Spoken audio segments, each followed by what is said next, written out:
O São Paulo veio de uma derrota, de uma eliminação, né, para o Atlético Mineiro na Copa do Brasil. Traumática, porque foram 2 jogos muito ruins. Foi criticado porque mereceu ser criticado. O São Paulo do Zubeldia, que eu tanto já elogiei aqui. E aí, Bruno, consegue uma vitória bem inesperada. O Cruzeiro era o favorito no Mineirão e o São Paulo, com um time totalmente misto, poupando para a Libertadores, consegue 1-0 contra o Cruzeiro, que é um bom time hoje, fora de casa, Bruno Prado. E detalhe, hein? Encostando no Flamengo. Flamengo 45 pontos, São Paulo 44. Ah, o Flamengo tem um jogo a menos. Se jogar o que tá jogando, filho, não vai ganhar do Internacional lá e vai continuar a mesma bosta que tá. O Flamengo, que anima num dia, te leva pro fundo do poço no outro, quando você resolve acreditar. Bruninho Prado, São Paulo encostando no Flamengo, hein? Bom, boa tarde, Pilhado, boa tarde a todos. Uma grande vitória do São Paulo, sim. Por todas as circunstâncias, o time inteiro reserva. O São Paulo até discorda dessa estratégia, mas foi com o time inteiro reserva e deu certo, funcionou. E foi justa a vitória. O São Paulo não foi ameaçado em nenhum momento pelo Cruzeiro. São Paulo jogou fechadinho no contra-ataque, 3 zagueiros, pode até ser uma alternativa para o jogo de quarta-feira. Acho que o Zubeldia pensa nisso para o jogo com o Botafogo, de usar 3 zagueiros, até porque uma das melhores jogadas do Botafogo trazer da esquerda, um jogador cortando da esquerda para o meio, atrai a defesa do adversário para o lado esquerdo e ele inverte a bola nas costas do último jogador da defesa para alguém entrar no segundo pau pela direita. O Botafogo faz muito gol assim. E uma das maneiras de você tentar defender é colocar mais um nessa linha, né? A linha de 4 vem tudo para um lado, abre espaço nas costas do outro lado, eles metem a bola do outro lado. Fez gol contra o Palmeiras assim, fez gol contra o Flamengo assim, eles fazem gol assim toda hora. E pode ser uma alternativa, colocar um 5º jogador nessa última linha de defesa, né? Pode ser uma alternativa para defender esse tipo de jogada no Botafogo.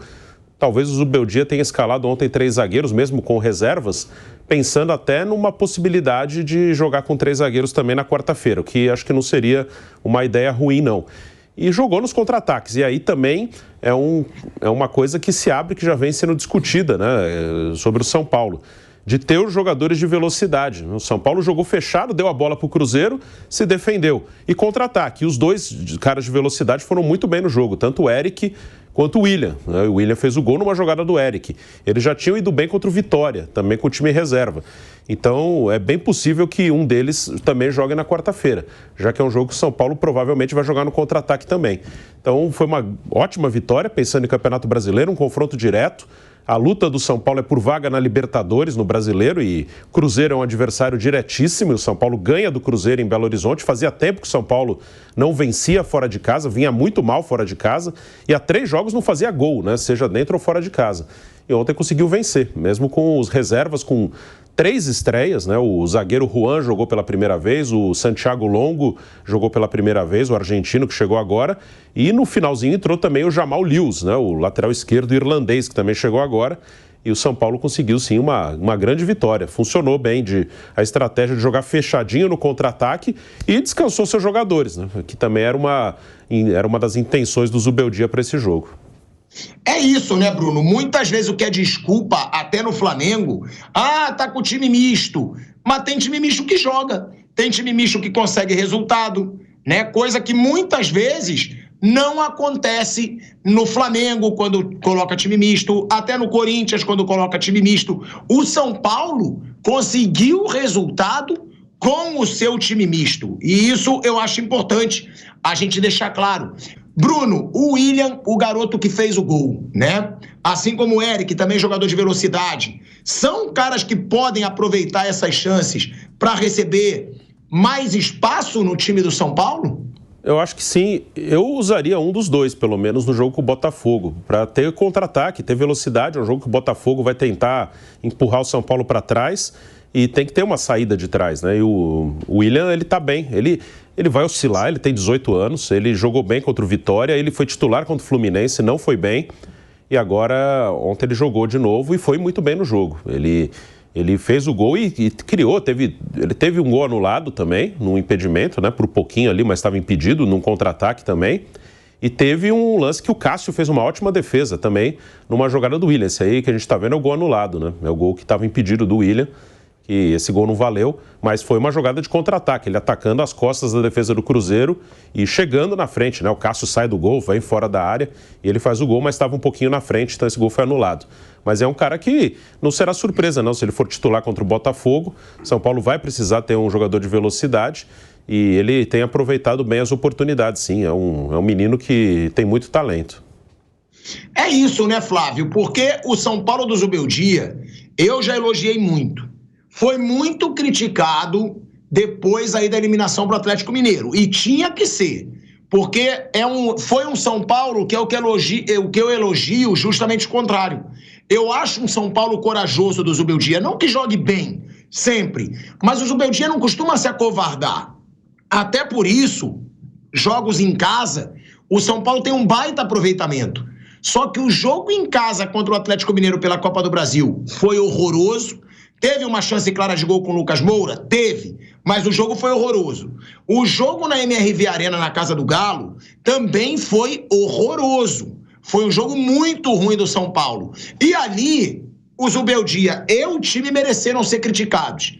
Agora, depois de uma eliminação tão ruim quanto essa, sem jogar bem nenhum dos dois jogos, vencer o Cruzeiro fora, dá um levante. Ainda mais com o time misto, né? Porque o São Paulo deixa claro pro seu torcedor, tá muito claro pro torcedor agora, a prioridade é a Libertadores. Esqueçam o brasileiro. Não vai ser nossa prioridade. E mesmo assim, o São Paulo consegue vencer e encostar no G4, porque encosta no Flamengo com 1 ponto só a menos, Flávio.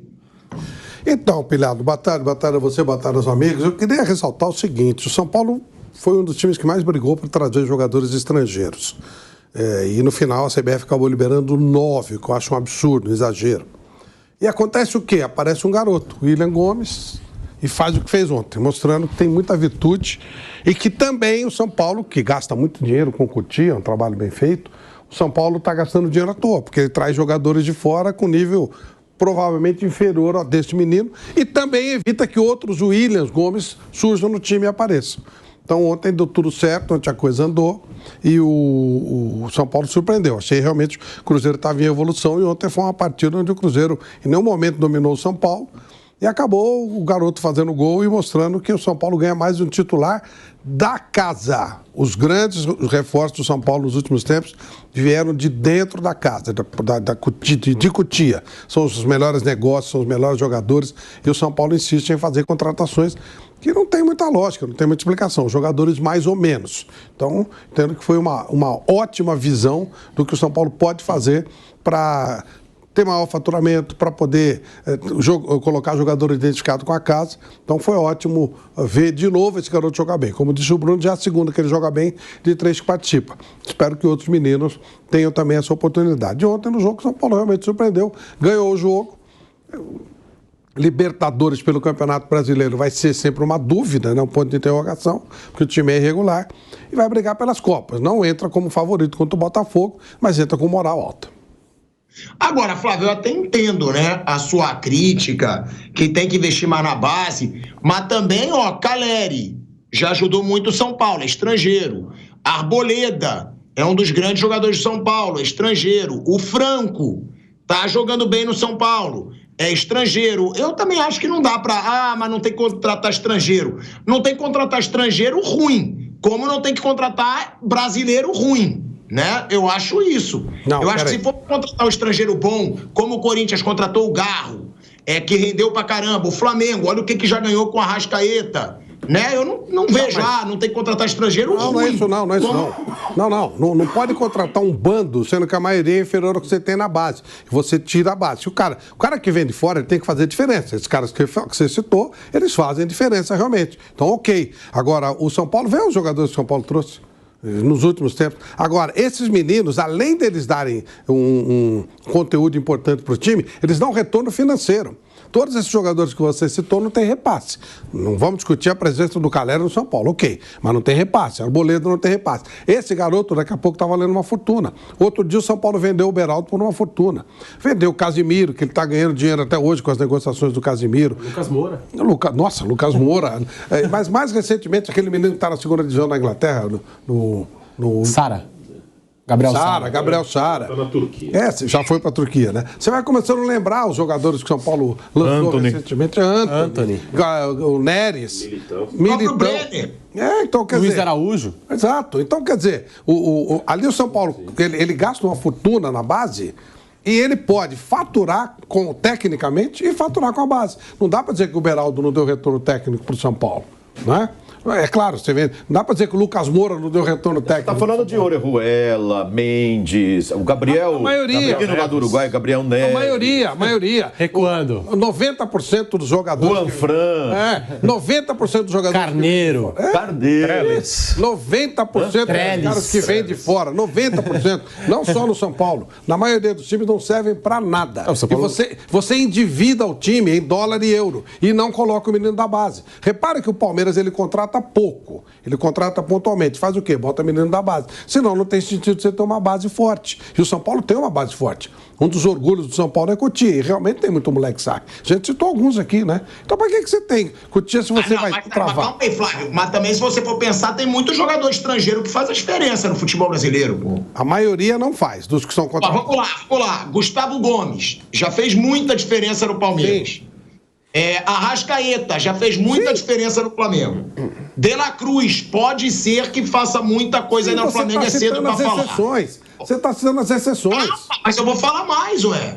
A Arboleda. Mas veja quantos... É há anos um dos principais jogadores do São Paulo. O Caleri é há anos um dos principais jogadores do São Paulo. O Garro ficou no Corinthians agora sendo o único jogador do Corinthians. Então, também tem um jogador que vem de fora. Mas peraí. Mas eu não estou dizendo que o jogador bom tem que trazer.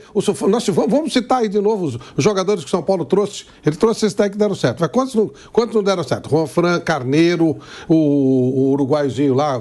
Gabriel Neves. Mendes. A maioria não dá certo. A maioria Aliás, só tá no São Paulo ainda, não tá? Os dois, o Mendes e o Orejuela, estão treinando lá. Você que brasileiro também é assim. Tem um bando de brasileiro horroroso que também é contratado razoavelmente caro que não joga nada. Por isso usa a sua base, que não custa nada. Você já investiu, bota o menino. Quando você traz um jogador ruim desses, que é a maioria, você citou exceções, sim, eu não estou dizendo para não trazer. Só não pode 9. 9 é sacanagem. Porque você está endividando o clube pra caramba, os caras gostam de fazer negócio, é bom pra empresário, é bom pra dirigente, os caras gostam de fazer negócio. Quando você permite 9, se você tem 3 ou 4, você vai ter que trazer jogador que presta. 9 você traz qualquer coisa.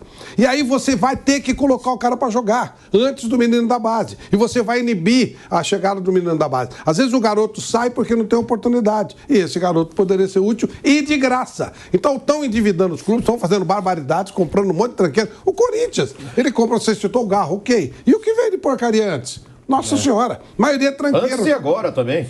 Não serve, maioria não serve pra nada. Contratação duvidosa. Maioria não serve pra nada. E aí você gasta e não coloca o menino da base. Então, eu acho que esse é o sistema. Prioridade, base. Agora, jogador diferente, Depay. Eu não vou. O Depay pode não dar certo, mas você não pode contestar a contratação do Depay. Contratação do Daniel Alves do São Paulo. Pra mim deu certo, mas teve gente que achou que não deu certo. Pô, beleza. Rames Rodrigues foi sacanagem, só saber que ele tava... Se ele jogasse, mas ele não joga. Tava gordo, então a gente já sabia que não ia dar. Mas enfim, inventaram. Aí, mas se você traz um cara que pelo menos é uma atração, alguma coisa, o quê? Você traz um jogador que passa e você nem sabe que ele veio. Nem sabe o Palmeiras mesmo, Merentiel. Porra, nada, passou. Tem mais, se a gente for puxar. Tem um monte. Então você começa, sabe, não dá. Kusevich. Tem mais, você vai puxando. Sem contra. Kusevich, Pedro. Kusevich. Você traz 10 estrangeiros, 3 dão certo, 7 não. Você traz 10 brasileiros, 3 dão certo, não. É melhor você apostar no mercado nacional, geralmente custa melhor você apostar na base. Sobe 10 meninos da base, 3 dão certo, ficou de graça. Vai muito da estrutura da base, vai muito também da condição financeira do clube. Quando tem dinheiro, como o Flamengo, por exemplo, o próprio Palmeiras, a condição de errar é menor, porque você já investe num jogador que tem mais chance de dar certo. O jogador é melhor. O Palmeiras agora traz Maurício, traz Felipe Anderson, né? A chance de dar certo é melhor. O Flamengo vai atrás do Plata, jogador jogador de seleção. O Palmeiras não tá sendo investiu uma convocado grana mais de altíssima seleção. naquele Atuesta lá, que também não deu certo. Atuesta, olha isso. Atuesta. Se a gente Não, for aí lembrar, a Leila tem mandou vários. parar, lembra? Tem vários. Que ela veio aqui, teve outro lá que foi também, que era ruim pra caramba. E aí ela, porque ela a primeira safra dela... Tem gente que acha que deu certo, mas muita gente acha que deu errado. O Borja. Pô, muito mal. Muito mal. A safra... Dentro daquilo que a gente esperava do Borja. Outro Guerra nem jogou. Guerra. A primeira safra do Abel com a Leila, ela meio que liberou, pode trazer quem quiser. Depois ela já começou a não querer mais. Veio aquele Tabata, não é? Tá no Inter. Tá no Inter agora. Não, aí ela falou, não, pera. A Leila fez isso. Navarro. Aliás, ela até me contou o seguinte, no Palmeiras você só contrata com maioria. Então é ela, o Anderson Barros e o Abel. Cada um tem um voto. Para você contratar tem que dar 2-1. E o voto é unitário. Não tem o do treinador pesa mais, da presidente, não. Voto unitário. Que é um jogador. Ele é colocado. Primeiro vai pelo departamento de análise, tal. Aí chegou no nome. Beleza, nós queremos o pilhado. Tá. Votação. O Abel fala, eu quero o pilhado. O Anderson fala não, a Leila fala não, não vem. Por causa dessa história de trazer qualquer coisa. Então, não, aí tem a base primeiro. Primeiro vamos priorizar a base. É isso que eu estou cobrando, entendeu, pilhado? Prioriza o que você já tem. Você já tem. Pô, por que você vai investir em dólar, em euro, time endividado, se você tem a base? Dança o menino. É melhor você fazer um teste com o menino da base do que... Ó, Moscardo. Moscardo entrou, ele rendeu pro clube, já rendeu uma fortuna pro clube. Você traz essa mulambada Murilo, aí... zagueiro. Claro, você traz essa mulambada, eles inibem a subida de jogador, custa em dólar, em euro e fica encostado aí. Por causa do Orejuela, que tá com atrás de 5 anos, não foi? Sim, ele tá treinando. Pelo amor de Deus. Voltou de empréstimo, tá treinando no CT. Pelo amor de Deus. Tem contrato. E o Mendes também. Né, gente? Não dá. É isso. Ó, o Flávio entrou nesse debate e uma coisa, né, que o William, que é o garoto, que foi decisivo, jogou muito bem, foi determinante para essa vitória e para se ter dimensão, né, Zé, Pedro, do tamanho dessa vitória do São Paulo. Porque parece, mas foi uma vitória com o time misto. Gente, é a primeira derrota do Cruzeiro nesse Brasileirão jogando no Mineirão. A primeira. Além disso, foi a primeira derrota do Cruzeiro jogando no Mineirão desde a final do Campeonato Mineiro contra o Atlético Mineiro, que aí perdeu por 3-1, perdeu o título mineiro aí pro Atlético. Ou seja, olha o tamanho dessa vitória. E outra, hoje é um Cruzeiro muito mais forte do que aquele Cruzeiro que o Atlético venceu no Campeonato Mineiro, tá?